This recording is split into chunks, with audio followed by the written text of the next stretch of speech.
Perkembangan gaya hidup yang semakin cepat dan praktis membuat mahasiswa dihadapkan pada berbagai pilihan konsumsi.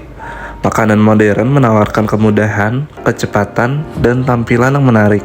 Sementara itu, makanan tradisional hadir dengan kesederhanaan, cita rasa khas, dan harga yang relatif terjangkau.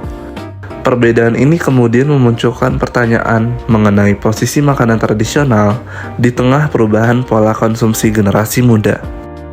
Lalu, bagaimana sebenarnya pandangan mahasiswa terhadap makanan tradisional saat ini?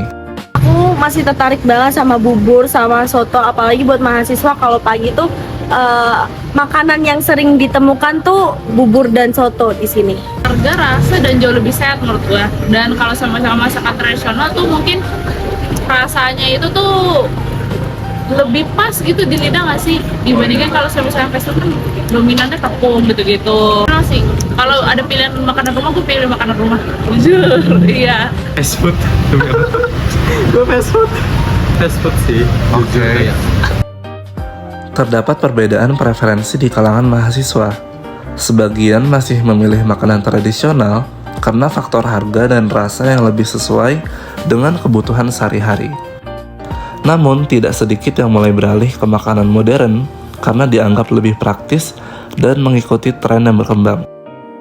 Di tengah kondisi tersebut, keberadaan makanan tradisional seperti soto Sukaraja masih dapat ditemukan di sekitar lingkungan mahasiswa.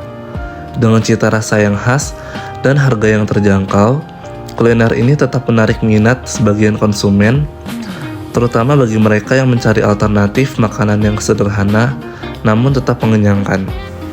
Meski demikian, keberlangsungannya tetap bergantung pada pilihan dan kebiasaan konsumsi generasi muda.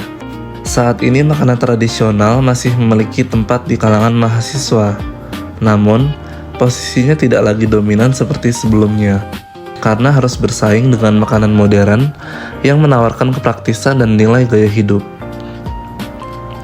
Dengan demikian, relevansi makanan tradisional di kalangan mahasiswa tidak sepenuhnya hilang, tetapi mulai bergeser mengikuti perubahan zaman dan preferensi konsumsi generasi muda saat ini. Saya Regan Pradana, melaporkan dari Semarang.